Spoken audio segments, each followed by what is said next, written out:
Ini kan serangan-serangan melalui YouTube nih, bagaimana tanggapan Buya nih? Enggak, Salafi kan memang dari dulu hitam putih. Bedanya dulu tatap muka, sekarang online.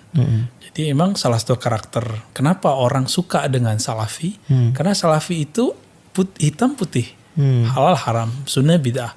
Dan bagi anak-anak muda atau orang-orang yang baru di persimpangan jalan, baru hijrah, itu sangat menggembirakan sekali. Karena jelas gitu ya. Bagi mereka itu yang jelas. Padahal kejelasan dalam keilmuan Islam itu bukan hitam putih. Banyak yang dia warna-warni. Satu barang, satu hukum itu bahkan satu dalil bisa dibawa kepada 70 persoalan. Begitu kata Imam Syafi'i. Saya tidak sampai kepada pemahaman itu. Tapi kita pernah melihat satu dalil bisa diolah jadi 20 pendapat yang berbeda. Ya, kalau 70 saya belum nyampe, maka wajar kita belum jadi mujtahid mutlak seperti Imam Syafi'i. Satu dalil yang sama itu bisa menjadi 20 wajahan, 20 qaul, 20 pendapat. Nah, tapi kalau di kalangan awam, kalau kita jelaskan itu mereka pusing. Salafi menawarkan boleh, tidak boleh. Maka kita nanti harus punya format seperti ini, teman-teman pengkaji tarekat, pengkaji mazhab fiqih dan aqidah Ahlussunnah harus punya format yang begini. Jadi kalau berbicara ke orang awam, jangan dikasih kaul-kaul pendapat-pendapat yang macam-macam. Kasih kalimat yang final. Karena orang awam tidak bermazhab. Mazhabnya adalah kalam gurunya. Gitu. Jadi PR kita, PR antum lah nanti.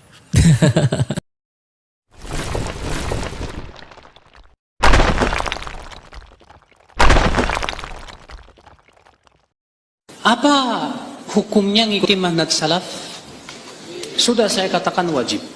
Apa hujah dan dasar Anda bahwa ngikutin manhaj salaf itu wajib? Saya bawakan dalil-dalilnya. Yang pertama, surat An-Nisa ayat 115. Allah Subhanahu wa taala berfirman, "Wa man yushaqiqir rasula min ba'di ma tabayyana lahul huda wa yattabi' ghayra sabilil mu'minin, nuwallihi ma tawalla wa nuslihi jahannam wa sa'at masira."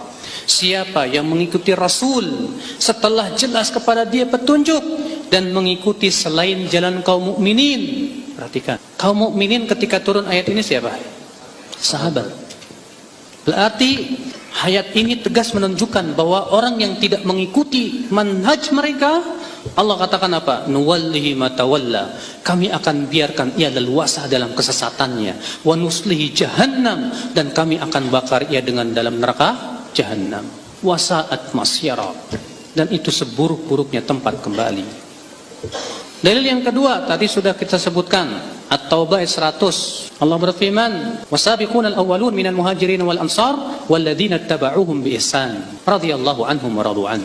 Dalil yang ketiga, sabda Nabi sallallahu alaihi wasallam pun juga sudah saya sebutkan tadi. Apa kata Rasulullah?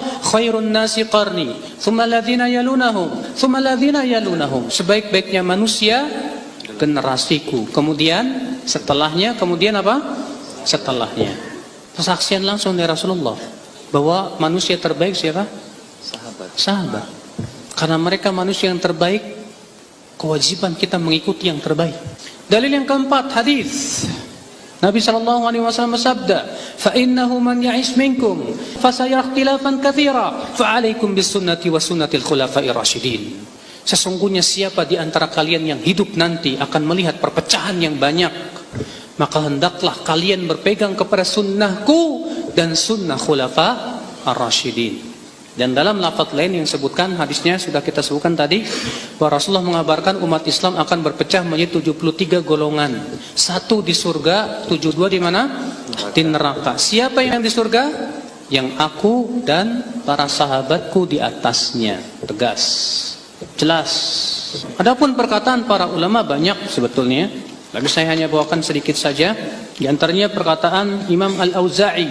Ya, beliau berkata, "Alaika bi athari man salaf." Hendaklah kalian pegang jejak kaki salaf. Wa in rafadakan nas, walaupun orang-orang mencemoohkan kamu, menolak kamu. Wa iyyaka wa ara'a rijal. Jauhi oleh kalian sebatas pendapat-pendapat manusia. Wa in zakhrafuhu laka bil qaul, walaupun mereka menghiasinya dengan ucapan-ucapan yang indah. Perhatikan, ya.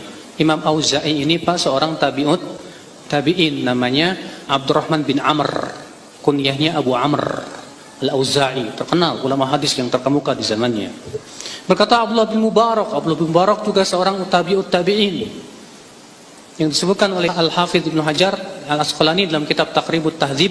Yang kata beliau, Ibnu Mubarak ini terkumpul padanya seluruh perangai-perangai kebaikan. Beliau ulama, beliau mujahid, beliau donatur, dermawan, beliau faqih, beliau juga ahli sejarah, beliau juga ahli qiraat. Banyak seluruh ilmu beliau kuasai. Seluruh keutamaan beliau kuasai, Pak. Abdullah bin Mubarak berkata, kata beliau, ambillah, jadikan sebagai sandaran kamu adalah athar, yaitu Al-Quran dan hadis, dan ambillah dari pendapat yang menafsirkan hadis dengan benar. Maka pendapat yang benar yang dimaksud oleh Abdullah bin Mubarak, kata para ulama, yaitu pemahaman para sahabat Rasulullah sallallahu alaihi wasallam.